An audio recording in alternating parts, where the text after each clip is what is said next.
रायगड सम्राट अल्पावधीत लोकप्रिय ठरलेले रायगड सम्राट रयतेच्या सेवेसाठी सदैव पुढे. रायगड सम्राट राजकीय, सामाजिक, शैक्षणिक, शेतीविषयक अचूक बातम्यांसाठी रायगड सम्राट न्यूजला सबस्क्राईब करा. स्वर्गीय लोकनेते दिबा पाटील यांच्या जयंतीनिमित्त पनवेल चिंचपाडा काळभैरव मंदिर येथे नवी मुंबई आंतरराष्ट्रीय विमानतळाला लोकनेते दिबा पाटील साहेबांचे नाव देता की जाता असा प्रश्न उपस्थित करत भजन कीर्तनाचा जागर सोहळा आयोजित केला होता.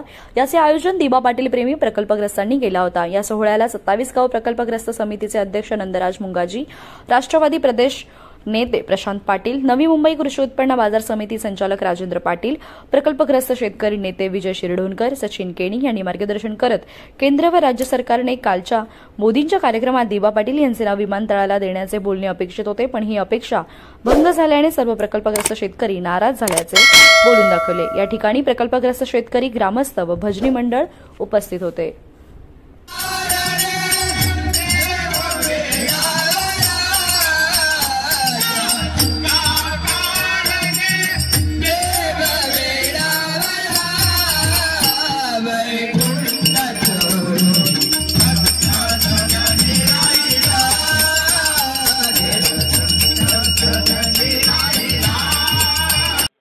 काल नवी मुंबई आंतरराष्ट्रीय विमानतळावरती अनेक उपक्रमाच्या कार्यक्रमाच्या निमित्ताने त्या ठिकाणी सभेचं आयोजन केलं होतं.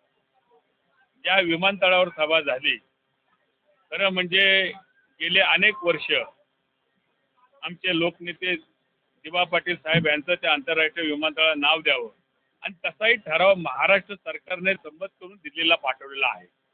म्हणजे आता कुठलंही काम त्या ठिकाणी बाकी राहिलेलं नाही आहे. आणि अशा वेळेस त्या ठिकाणी या महाराष्ट्र सरकारचे उपमुख्यमंत्री अजितदादा पवार असतील, उपमुख्यमंत्री देवेंद्र फडणवीस असतील किंवा मुख्यमंत्री एकनाथ शिंदे साहेब असतील, यांनी त्या ठिकाणी दिबा पाटील साहेबांचा नावाचा उल्लेख करणं आवश्यक होतं, कारण महाराष्ट्र शासन त्या ठिकाणी उपस्थित होतं.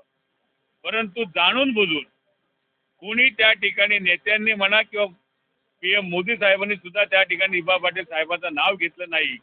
याचा जेवढा निषेध करू तेवढा निषेध कमी होईल. आणि आमची संपूर्ण जनतेची, प्रकल्पग्रस्तांची, शेतकऱ्यांची मागणी आहे की या नवी मुंबई विमानतळाला दिबा पाटलांचं नाव दिल्याशिवाय आम्ही स्वस्थ बसणार नाही, एवढं त्या ठिकाणी सांगतो. सर काय सांगाल? म्हणजे या प्रकल्पग्रस्त जे दिबा पाटील संघर्ष समितीचे अध्यक्ष आहेत दशरथ दादा, त्यांनी याच्यामध्ये पूर्वीच्या काळात बरीच आंदोलनं केली. आज खरं म्हणजे नरेंद्र मोदी साहेब या ठिकाणी आल्यानंतर किंवा सरकार आल्यानंतर त्या ठिकाणी प्रकल्पग्रस्तांकडनं जोरात मागणी व्हायला पाहिजे होती की या विमानतळाला दिबा पाटील साहेब आंतरराष्ट्रीय विमानतळ हे नाव द्या. परंतु या ठिकाणी तसा कसलाही प्रकार घडला नाही आणि कुठल्याही प्रकारची मागणी केली नाही. हे आमचा प्रकल्पाचा फार मोठं दुर्दैव आहे. आज त्या ठिकाणी पनवेलचा उरणचे दोन्ही आमदार उपस्थित होते, अनेक प्रकल्पग्रस्तांचे असणारे नेते उपस्थित होते, माजी खासदार, विद्यमान आमदार त्या ठिकाणी अनेक उपस्थित होते. परंतु खऱ्या अर्थाने दिबा पाटील साहेबांचा या दोन्ही आमदारांना विसर पडलेला आहे. कालच्या सभेवरून चित्र स्पष्ट झालेलं आहे. दिबा पाटील साहेबांच्या 98व्या जयंतीच्या निमित्तानं भजन जागरण सोहळ्याच्या या उपक्रमाला उपस्थित सर्व भजन मंडळी, दिबाप्रेमी, शिक्षक, शिक्षिका, शिक्षकेतर कर्मचारी, विद्यार्थी, विद्यार्थिनी, माझा नमस्कार. सुरुवातीलाच चिंचपाडा वासियांना मनापासून धन्यवाद देईन. या उपक्रमाला तुम्ही चांगल्या प्रकारची साथ देऊन हे आंदोलन यशस्वी करण्यासाठी प्रयत्न केलात. 27 गावच्या कमिटीला मनापासून धन्यवाद देतो. आणि कालच या हिंदुस्थानचे पंतप्रधान आपल्या एअरपोर्टवर लोकांची हितगुज करण्यासाठी आले होते. अटल सेतूचं उद्घाटनही केलं. अटल बिहारी वाजपेयींच्या बद्दल आमच्या मनामध्ये नितांत आदर आहे. तो असलाच पाहिजे, कारण ते एक वेगळ्या विचारांची जडणघडण करणारे राष्ट्रीय नेते होते. परंतु अटलजींचंच नाव या सेतूला का? महाराष्ट्रामध्ये असे एक पण नेता नाहीये. फुले शाहू आंबेडकरांचे विचार तुम्ही घेताय, ज्या फुले शाहू आंबेडकरांचं नाव घेऊन तुम्ही राजकारण करताय, नेमकी ह्यावेळी तुम्हाला फुले शाहू आंबेडकरांचा विसर पडतो हे दुर्दैवाची गोष्ट. ह्याच मातीत विनायक दामोदर सावरकर सारखे स्वातंत्र्य सेनानी जन्म घेऊन गेले. देशाचे पंतप्रधान त्यांना त्याच्या नावावरून गोंधळ घालतात. इथे फडणवीस साहेब स्वातंत्र्यवीरांचे फोटो घेऊन ठिकठिकाणी गाड्या करतात. मी सावरकर, मी सावरकर. मग ह्याच वेळी तुम्हाला सावरकरांचा विसर का होतो? ज्यांनी इंग्लिश सत्ताधाऱ्यांच्या विरोधात इंग्लिश खाडी पोहून फ्रान्सला ते पाण्याने पोहून गेले, पाण्यामध्ये पोहून गेले. खरं पाहतं त्यांचं नाव त्या सागरी सेतूला द्यायला पाहिजे होतं, अशी तमाम महाराष्ट्राच्या वतीनं आपल्याला मला मागणी करायची होती. ते नाही दिलं. सरखेल कान्होजी आंग्रे जे शिवछत्रपती शिवाजी महाराजांच्या आरमाचे प्रमुख होते, त्यांचं तरी नाव तुम्ही द्यायला पाहिजे होतं. ज्योतिबा फुलेंचं नाव होतं. स्वातंत्र्य सैनिक क्रांतिक्रांती वासुदेव बळवंत फडकेंचं नाव होतं. नेमकी त्याच वेळी तुम्हाला भाजपाशी विचारसरणी पाहिजे असलेल्या लोकांचंच नाव तुम्हाला आठवतं. आणि ह्याच वेळी पण मित्रांनो, नवी मुंबई आंतरराष्ट्रीय विमानतळाला दिबांचं नाव देण्यामध्ये यांचं निश्चित कटकारस्थान आहे. कारण जर खरोखर दिबांवर यांचं जर प्रेम असतं तर प्रेम व्यक्त करण्याची यांना खूप मोठ्या प्रमाणात मोठी संधी या निमित्तानं लोकांनी उपस्थित करून दिली होती. येणारी निवडणूक लोकसभेची तोंडावर आली होती. अशा वेळी पंतप्रधानांच्या तोंडातून दिवांच्या नावाचा एक भोळ शब्द सुद्धा येऊ नये हा प्रकल्पग्रस्तांचा घोर अपमान आहे की नाही? म्हणून प्रकल्पग्रस्तांना उठा, सज्ज व्हा, तसा की सशस्त्र व्हा. या नादान सरकार फेकण्यासाठी तुम्हाला आम्हाला आता याचा पुढचा संघर्ष करावाच लागेल असं विनंती करण्यासाठी मी इथे मित्रांनो उभा आहे. फडणवीस साहेब असतील, अजित पवार साहेब असतील, एकाच्याही तोंडातून दिवांच्या नावाचा उल्लेख आला नाही. स्थानिक आमदारांनी उल्लेख केला नाहीये. साम टीव्हीची मुलाखत महेश बालदींची मी बघितली. म्हणजे आमचे नेते सक्षम आहेत, आम्ही 100% नाव देऊ. सक्षम आहेत साल्यामुळे तू तुझ्या नेत्याला नाव द्यायला सांग ना. तुझे नेते सक्षम आहेत ना, तर नेत्याला नाव द्यायला सांग. आम्ही ठरवलं होतं की जर या लोकांनी दिवाचं नाव आंतरराष्ट्रीय विमानतळाला दिलं तर आम्ही आमचा राजकीय टपला बाहेर फेकून या निवडणुकीमध्ये तुमचे झेंडे आदाबाद घेऊन तुझा प्रचार केला असता. ते आम्ही जाहीर केलं होतं. तर तुम्ही ती संधी मात्र आमच्याकडून हिरावून घेतली आणि तुमच्यासाठी, तुमच्या विरोधात रणशिंगा फुटण्यासाठी तुम्ही आम्हाला प्रवृत्त केलंय असंच म्हणावं लागेल. इथल्या विद्यार्थ्यांना बुवांनी सांगितलं की नेमकी भजनाचा जागर का, ही आध्यात्मिक ताकद आहे मित्रांनो. इथल्या विद्यार्थ्यांना बोलता मी सांगू इच्छितो, ज्ञानदेवाने निर्जीव भिंत चालून दाखवली, ही अध्यात्माची ताकद आहे. फेकलेल्या विटेवर, पुंडलिकाने फेकलेल्या विटेवर जगात जेव्हा पंढरनाथ उभा राहतो, ही वारकरी संघाची ताकद आहे, ही भजनाची ताकद आहे. म्हणून या भजन जागरणाचा आम्ही अट्टास करतोय, हा जागर करतोय.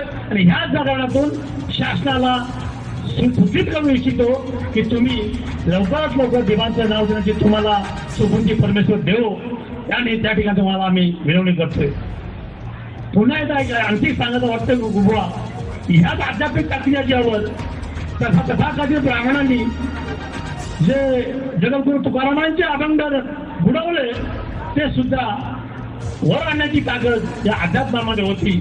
म्हणून या जागरणाचा सोहळा, म्हणून या जागरणाचा भजनाचा सोहळा आम्ही करतोय. लोकनेते दिबा पाटील साहेबांची 98वी जयंती या निमित्ताने आम्ही हा कार्यक्रम केला. खऱ्या अर्थानं प्रकल्पग्रस्तांचे कैवारी स्वर्गीय दिबा पाटील साहेबांची एक आठवण म्हणून आज आम्ही 98व्या 13 जानेवारी रोजी आम्ही साजरी करीत असताना आम्हाला अतिशय दुःख वाटतो. तर कालच 12 तारखेला या आंतरराष्ट्रीय विमानतळावर एक जाहीर सभा झाली. त्या ठिकाणी भारत देशाचे पंतप्रधान नरेंद्र मोदीजी 2 वेळा येऊन गेले. एक आम्ही आशेच्या भावना ठेवून होतो का आता मोदी साहेब आले, आपल्या दिबा पाटलांचं नाव या विमानतळाला लागेल अशी आमची काल इच्छा होती. परंतु इथे स्थानिक जे आमदार आहेत, मग पनवेलचे आमदार असो, उरणचे आमदार असो, महाराष्ट्राचे मुख्यमंत्री असो, उपमुख्यमंत्री असो, ज्यावेळी जमिनीने आमच्या घेतल्या त्यावेळेला सांगितलं होतं की या विमानतळाला स्वर्गीय दिबा पाटील साहेबांचं नाव मिळणार, यासाठी आमच्या या प्रकल्पग्रस्तांनी आमची घरं दिली, जमिनी दिल्या आणि कुठेतरी आपल्या या जगामध्ये या प्रकल्पग्रस्तांचा कैवारी स्वर्गीय दिबा पाटील साहेब यांचा या विमानतळाला नाव लागलं. परंतु आता आमच्या मनामध्ये खेद वाटायला लागलेले आहे. कुठेतरी या महाराष्ट्राच्या सरकारला आमची विसर पडलेली आहे.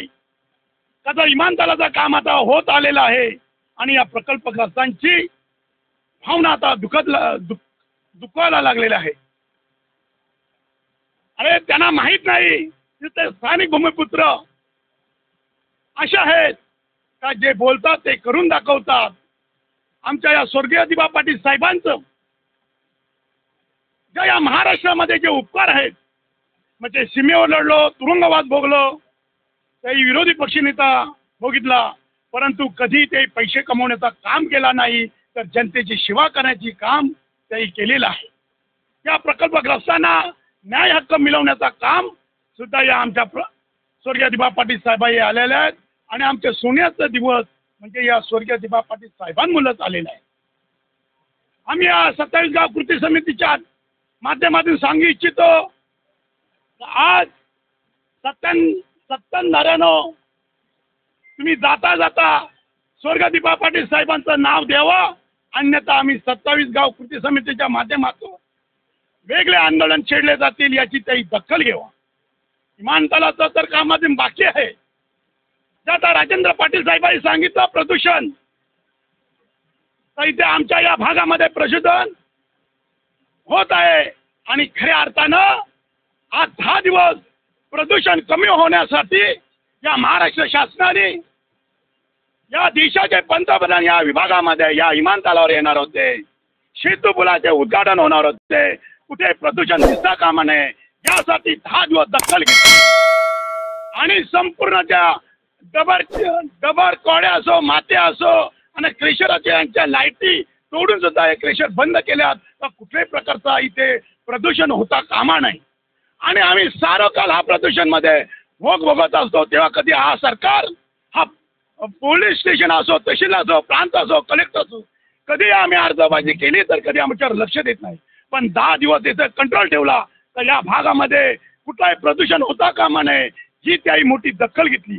ती दखल आमच्या प्रकल्पग्रस्तांना जर घेतली तर आमचा इथला वातावरण सुशोभित होईल. ही एक दखल या कलेक्टर साहेबाई, या प्रांत साहेबाई घ्यायला पाहिजे. आज आम्ही 10 दिवस जे बघितलं ते वातावरण तुम्ही जर केलं तर खरोखर हा भाग दूषित होईल.